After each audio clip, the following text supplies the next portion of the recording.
अंग्रेजी बोलने का रामबाण नियम। जी हाँ, आज की क्लास इसी पर आधारित है। इंग्लिश को बोलना और लिखना रूल्स के मुताबिक होता है। ठीक है, इसमें कुछ रूल्स दिए गए हैं जिसके आधार पर हमें इंग्लिश को बोलना होता है। वही रूल्स आज मैं आपके लिए लेकर आई हूँ। इसके आधार पर मैंने ये वीडियो बनाया है। ठीक है, जो लोग बिगिनर्स हैं उनके लिए ये जो वीडियो है बहुत ही रामबाण होने वाला है। चलिए आज की वीडियो स्टार्ट करते हैं। ठीक है, उन रूल्स को सीखते हैं जो कि पक्के रूल्स हैं, इनको हम कभी भी बदल नहीं सकते हैं। तो चलिए स्टार्ट करते हैं आज की क्लास। सबसे पहला है IS इज़। ठीक है, इज़, इसको हम इंग्लिश में इज़ कहेंगे और इसका जो उच्चारण है इज़। ठीक है, इज़, इसका मीन्स होता है। इज़ मीन्स है। जैसे यह एक किताब है, वाक्य में ये आपको कैसे दिखेगा कि यह एक किताब है, मीन्स दिस, यह की इंग्लिश क्या हुई, this is a book. This is a book. और इसके कुछ नियम हैं, वो है नेक्स्ट स्लाइड में कि इसको हमने किसके साथ लगाना है। और हमेशा इस चीज़ को आप एक रूल बना लीजिए कि इसका जो यूज़ है इन्हीं सब्जेक्ट के साथ ही होगा। जैसे ही मीन्स वह मेल के लिए, मीन्स पुरुष के लिए। शी फीमेल के लिए, इसका मीन होता है वह, लेकिन स्त्री के लिए। इट मीन्स यह, नेम या किसी का नाम। दिस मीन्स यह, और दैट मीन्स वह। दिस का यूज़ हम करते हैं पास पड़ी किसी एक चीज़ के लिए, और दैट का यूज़ हम करते हैं दूर पड़ी किसी एक चीज़ के लिए। ठीक है, और कैसे, जैसे ही इज़ अ डॉक्टर, वह एक डॉक्टर है। शी इज़ अ टीचर, वह एक अध्यापिका है। It is a table, it को हम यूज़ करते हैं निर्जीव चीज़ों के लिए। ठीक है, नॉन लिविंग थिंग्स के लिए। और नाम, जैसे Raman is a student. This is a phone, एक फ़ोन है तो हम क्या बोलेंगे, दिस इज़ अ फ़ोन, और हमारे पास है। और दैट इज़ अ ट्री, एक चीज़ जो दूर है, आपसे दूर है, तो हम क्या लगाएंगे, दैट इज़ अ ट्री। ठीक है ठीक है, नेक्स्ट स्लाइड हम देखेंगे एम, एम, और इसका जो उच्चारण है एम, इसका मीनिंग होता है हूँ। ठीक है, जैसे मैं एक विद्यार्थी हूँ, इसके लिए इसका यूज़ किया जाता है। इसके नियम देख लेते हैं। हमेशा आई के साथ एम लगेगा। ठीक है, आई मीन्स मैं, और इसके साथ हमेशा क्या यूज़ होगा, ये पक्का नियम है, ये कभी नहीं बदलता। मैं एक विद्यार्थी हूँ, I am a student, I am a student. Next है आर, ARE, आर। ठीक है, और इसका उच्चारण भी क्या होगा, आर। इसका मीनिंग होता है या हो, या तुम हो, या वे लोग हैं। इस तरह से वाक्य में इसका उच्चारण होगा। नेक्स्ट है, इसके रूल्स देखते हैं। इनके साथ हमेशा आर ही लगेगा। जैसे यू मीन्स तुम, आप, या फिर तुम लोग। वी, हम लोग। दे, वे या वे लोग। ठीक है, जैसे यू आर अ डॉक्टर, तुम एक डॉक्टर हो। वी आर इंडियंस, हम हिंदुस्तानी हैं। दे आर वेरी एंग्री, वे लोग बहुत गुस्से में हैं। ठीक है, they are, we are, you are, और हमेशा इनकी पक्की जोड़ी होती है, इनको हम कभी अलग नहीं कर सकते। तो ये जो क्लास नियमों पे आधारित है, तो इसी नियम को हमने देखना है कि किसके साथ हमने क्या लगाना है। ठीक है, नेक्स्ट है वॉज का यूज़ होता है WAS, वॉज, और इसका उच्चारण है वॉज। ठीक है, और इसका मीनिंग होता है था, और इसको हम यूज़ करते हैं बीता हुआ समय यानी कि पास्ट के लिए। इसका इस्तेमाल बीता हुआ समय के लिए किया जाता है। जैसे कि जब मैं बच्चा था, वाक्य में इसका उच्चारण इस तरह से आएगा। इसके रूल्स देख लेते हैं। इनके साथ हमेशा वॉज ही लगेगा। ठीक है, आई, ही, शी, इट और नेम। आई मीन्स मैं, ही वह, शी वह फीमेल के लिए, इट यह, नेम नाम। ठीक है, लाइक जैसे I was in the room, मैं रूम में था। ही वॉज अ डॉक्टर, वह डॉक्टर था। शी वॉज अ टीचर, वह अध्यापिका थी। इट वॉज ब्लैक, वह काला था। Ram was a student, Ram क्या था, विद्यार्थी था। ठीक है, इस तरह से हम इसका यूज़ करेंगे। और आई, ही, शी, इट और नेम के साथ हम क्या लगाएंगे, वॉज। नेक्स्ट है वर, WERE, वर, और इसका उच्चारण है वर। इसका मीनिंग है थे। तुम कहाँ जा रहे थे, वाक्य में इसका उच्चारण इस तरह से आएगा, ठीक है। तुम कहाँ जा रहे थे, इसका इस्तेमाल पास्ट के लिए होता है, जैसे कि बीता हुआ समय, ठीक है। इसके रूल्स देख लेते हैं। इनके साथ हमेशा वर ही लगेगा, जैसे you were, we were, they were. You means तुम लोग, आप लोग, वी मीन्स हम, एक से ज़्यादा, दे मीन्स वे या वे लोग ज़्यादा, ठीक है। यू वर अ डॉक्टर, तुम डॉक्टर थे। We were in the room, हम कमरे में थे। दे वर वेरी एंग्री, वो लोग बहुत गुस्से में थे, ठीक है। इस तरह से इसका यूज़ होगा। नेक्स्ट है विल, WILL, विल, ठीक है। इसका मीनिंग है गा, गे, गी। वाक्यों के अंत में जब हमें ऐसा साउंड मिले, वह दिल्ली जाएगा, गया नहीं है, गा, जाएगा, तो मीन्स क्या है, ये फ्यूचर का सेंटेंस है। फ्यूचर होता है आने वाला कल या आने वाला समय। इसके रूल्स हैं I, we, you, they, he, she, it, सबके साथ हम बिना सोचे समझे विल का यूज़ कर सकते हैं, जैसे आई मैं, ही वह, she will, it will, Raman will, you will, we will, they will, इस तरह से। जैसे मैं स्कूल जाऊंगा, I will go to school, ठीक है। मैंने तो सिर्फ आई के साथ बनाया है, आप एक नोटबुक लीजिए, पेंसिल लीजिए और पूरे जितने भी सब्जेक्ट है इसके साथ बनाकर देखिए सेंटेंस, ठीक है। जैसे वह स्कूल जाएगी, she will go to school, ठीक है। मीना स्कूल जाएगी, Meena will go to school, इस तरह से। नेक्स्ट है कैन, CAN, कैन, इसका उच्चारण है कैन।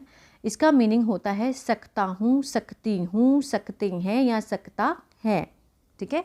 जब कोई इंसान के अंदर कोई एबिलिटी होती है कोई काम करने की, योग्यता को दिखाने की, तो हम कैन का यूज़ करते हैं। लाइक जैसे मुझे गाना आता है तो मैं क्या बोलूँगी, मैं गाना गा सकता हूँ या गा सकती हूँ, ठीक है। तो पीछे हमें इसका इस तरह से उच्चारण मिलेगा, मैं गाना गा सकता हूँ। इसमें क्या रूल्स है, I, we, you, they, he, she, it, सबके साथ हम कैन का यूज़ कर सकते हैं। जैसे मैं गाना गा सकता हूँ, I can sing a song, वह गाना गा सकती है, she can sing a song, तुम गाना गा सकते हो, you can sing a song, इस तरह से इन सब के साथ हम कैन का यूज़ कर सकते हैं। नेक्स्ट है कुड, कुड का यूज़ हम करते हैं पास्ट के लिए, COULD, ठीक है। इसको काउल्ड नहीं पढ़ना है, इसको हम पढ़ेंगे कुड। इसका मीनिंग होता है जब हम वाक्य के पीछे ऐसा पाएं, सका, सकी, सके, पाया, पाई या पाए। जैसे मैं नहीं जा सका, ठीक है, या मैं नहीं जा पाया, तो यहाँ पे हम क्या लगाएंगे, कुड का यूज़ करेंगे। लेकिन कहाँ किसके साथ, आगे देखते हैं। I, we, you, they, he, she, it, सबके साथ हम कुड का यूज़ कर सकते हैं, कोई भी सोचना नहीं है। इसका मैंने परमानेंट नियम है ये वाले, इसको बदला नहीं जा सकता। जैसे मैं नहीं जा सका, आई कुड, आई के साथ हमने कुड लगाया, I could not go there, ठीक है। वह वहाँ नहीं जा सकी, she could not go there, तुम वहाँ नहीं जा सके, you could not go there. इस तरह से हम इसके सेंटेंस को बनाते चले जाएंगे, ठीक है। और इसका जो कॉम्बिनेशन है कि किसके साथ क्या लगना है, ये आपको बहुत अच्छे से आना चाहिए। अगर ये आता है तो सब मान लीजिए कि आधी इंग्लिश आप सीख चुके हैं। नेक्स्ट है हैव, HAVE, हैव, ठीक है। हैव मीन्स पास है, ठीक है। जब हम इसका मेन वर्ब के रूप में यूज़ करेंगे मीन्स पास है, और चुका है, चुकी है हेल्पिंग वर्ब के रूप में जब यूज़ करेंगे तो मीन्स वाक्य के पीछे क्या आएगा, चुका है। जैसे मेरे पास कार है, ठीक है, तो इसका हम यूज़ कर रहे हैं मेन वर्ब की तरह। और मैं अपना काम कर चुका हूँ, कर चुका हूँ, तो मीन्स हेल्पिंग वर्ब के तौर पे इसका यूज़ हुआ है। आगे देखते हैं rules.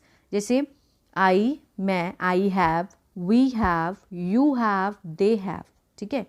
I have a car, main verb के लिए इसमें हमने कोई वर्ब यूज़ नहीं किया, इसमें सिर्फ हमने हैव लगाया और कार। अगर कोई इंसान के पास कुछ भी है तो हम हैव लगाकर उसका यूज़ कर सकते हैं। जैसे आई have a car, I have a doll, I have a bat, इस तरह से। लेकिन जब हम हेल्पिंग वर्ब के तौर पे यूज़ करेंगे तो I have done my work, मैं अपना काम कर चुका हूँ, ठीक है। इसमें वर्ब की फॉर्म आती है, ठीक है, डू, डन, इस तरह से। इसमें हम वर्ब की फॉर्म लगाएंगे, उसको हम बोलते हैं हेल्पिंग वर्ब, ठीक है। वर्ब के साथ जब ये यूज़ होता है एज अ हेल्पिंग वर्ब, तो हम इसको हेल्पिंग वर्ब के तौर पे देखेंगे। नेक्स्ट है हैज़, HAS, हैज़ मीन्स पास है, उसके पास एक कार है, ठीक है। चुका है, चुकी है, हेल्पिंग वर्ब के तौर पे। वह अपना काम, जब हम किसी थर्ड पर्सन के बारे में बात करते हैं, लाइक जैसे ही, शी, इट। नेक्स्ट स्लाइड में देखते हैं, ही, शी, इट और नेम, वह, ठीक है, गर्ल के लिए, बॉय के लिए, यह नाम, किसी का नाम हो तो हम वहाँ पर हैज़ का यूज़ करेंगे। जैसे he has done his work, वह अपना काम कर चुका है। ही हैज़ अ कार, उसके पास एक कार है, ठीक है। मीन्स ही, शी, इट और नेम के साथ हम क्या लगाएंगे, हैज़। नेक्स्ट है हैड, HAD, हैड मीन्स पास था। इसको हम यूज़ करते हैं पास्ट के लिए, जो समय बीत चुका है, ठीक है। लाइक उसके पास कार थी, मेन वर्ब के लिए, ठीक है, और हेल्पिंग वर्ब के लिए वह अपना काम कर चुका था। जैसे I, we, you, they, he, she, it सबके साथ हम क्या लगाएंगे, हैड।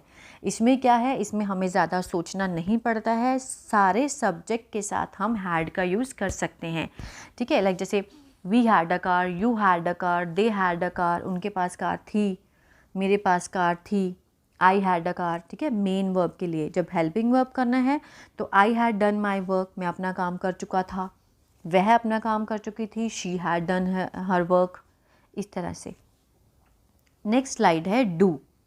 डू का यूज़ करते हैं जब हमने किसी से कोई प्रश्न पूछना हो, ठीक है। क्या लगाया और पीछे क्या आता है, ता है, ते हैं, ती हैं। क्या तुम मीठा खाती हो, ठीक है। क्या वह जिम जाते हैं, इस तरह से। क्या वह स्कूल जाता है, तो क्या के बीच में जो लाइन मैंने लगाई है इसमें हमारा वाक्य आएगा और लास्ट में क्या है, ता, ते, ती का यूज़ होगा, ठीक है। इसमें क्या है, जैसे आई मीन्स मैं, वी हम, यू तुम, दे वे लोग। I do, we do, you do, they do, इस सब के साथ हम क्या लगा सकते हैं, डू। जैसे प्रश्न पूछना है तो डू यू ईट स्वीट्स, क्या तुम मीठा खाती हो, डू यू ईट स्वीट्स, ठीक है। और है second does, does means DOES, does, इसका उच्चारण है डज। इसमें भी क्या है, प्रश्न पूछना है, क्या लगाकर हम अपना वाक्य रखेंगे और पीछे क्या आएगा, ता, ते, ती। क्या वह स्कूल जाता है, क्या आया और पीछे क्या है, ता है, ती है। तो यहाँ पे हम क्या लगाएंगे, डज। किसके साथ लगेगा, ही, शी, इट, नेम के साथ हम डज का यूज़ करेंगे। Does he go to school, क्या वह स्कूल जाता है, ठीक है, इस तरह से। नेक्स्ट है डिड। डिड का यूज़ करते हैं हम पास्ट के लिए। क्या लगाया, पीछे आएगा ता था, ते थे, ती थी, और इसका एक साउंड होता है पीछे का, आ, ए, ई, ठीक है। जैसे वह स्कूल, क्या वह स्कूल जाता था, क्या वह गया, गया में क्या साउंड आया, आ का, ठीक है। क्या वह गया, क्या वह उसने खाया, इस तरह से साउंड आता है। इसका क्या है, I, we, you, they, he, she, it सबके साथ हम डिड का यूज़ कर सकते हैं। चाहे वो ही हो, आई हो, यू हो, वी हो, सबके साथ हम डिड लगा सकते हैं। इसमें हमें सोचना नहीं पड़ता है। डिड ही को, क्या वह गया, इस तरह से हम सेंटेंस बना सकते हैं। तो आज की जो क्लास थी वो नियमों पे आधारित थी कि किसके साथ कौन सा कॉम्बिनेशन लगेगा। ही के साथ इज़, आई के साथ वॉज, यू के साथ वर, यू आर, इस तरह से आई एम। ये कॉम्बिनेशन जो है वो आपको याद रखना है। इसी बेस पे ये वीडियो आधारित थी। अगर वीडियो अच्छा लगा तो लाइक, शेयर, सब्सक्राइब ज़रूर कीजिएगा। God bless you.